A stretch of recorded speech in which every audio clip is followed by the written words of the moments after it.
বিএনপির vice chairman, সাবেক ধর্ম প্রতিমন্ত্রী ও কুমিল্লা ৩ মুরাদনগর আসনের ৫ বারের সাবেক এমপি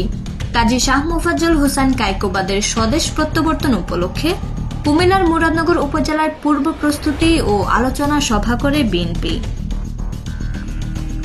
শনিবার বিকেলে উপজেলার বাঙ্গরাবাজার থানাস্থ আকুবপুর ইউনিয়নের মেটংঘর বাস স্টেশন এলাকায় এ সভার আয়োজন করে উপজেলার আকুবপুর ইউনিয়ন বিএনপি। মুরাদনগর উপজেলা বিএনপির যুগ্ম আহ্বায়ক শাহ আলম সরকারের সভাপতিত্বে প্রধান অতিথি হিসেবে উপস্থিত ছিলেন উপজেলা বিএনপির আহ্বায়ক মহিউদ্দিন অঞ্জন। প্রধান আকর্ষণ হিসেবে উপস্থিত ছিলেন উপজেলা বিএনপির সদস্য সচিব মোল্লা মুজিবুল হক।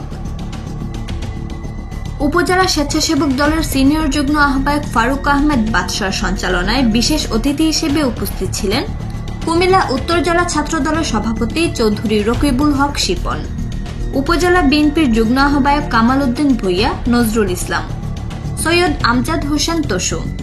মুরাদনগর উপজেলা বিএনপির সদস্য সোহেল আহমেদ বাবু, উপজেলা যুবদলের আহ্বায়ক সোহেল সামাদ, নবীপুর পশ্চিম ইউনিয়ন বিএনপির সাধারণ সম্পাদক হেদায়েত হোসেন, কামাল্লা ইউনিয়ন বিএনপির সভাপতি জসিমউদ্দিন চৌধুরী, উপজেলা যুবদলের সদস্য মাসুম মুন্সি, কুমিল্লা উত্তর জেলা স্বেচ্ছাসেবক দলের সহ সাধারণ সম্পাদক কবির হোসেন, উপজেলা ছাত্র দলের আহ্বায়ক খায়রুল হাসান, সিনিয়র যুগ্ম আহ্বায়ক নাজিম উদ্দিন, যুগ্ম আহ্বায়ক আজিজ সরকার মুন্না, নবীপুর পশ্চিম ইউনিয়ন স্বেচ্ছাসেবক দলের আহ্বায়ক মেহেদি হাসান প্রমুখ। এ সময় আরও বক্তব্য রাখেন সৌদি আরব বিএনপির নেতা খোরশেদ আলম ভূঁইয়া, জাহাঙ্গীর আলম বাবুল, উপজেলা শ্রমিক দল নেতা গোলাম মুস্তফা, কুমিল্লা উত্তর জেলা বিএনপি সদস্য নাসির উদ্দিন নয়ন,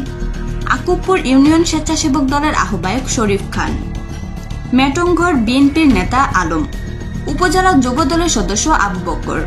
মহিলা নেত্রী মাহমুদা সুমন, আলম যুবদল, বাসির চৌধুরী যুবদল নেতা প্রমুখ।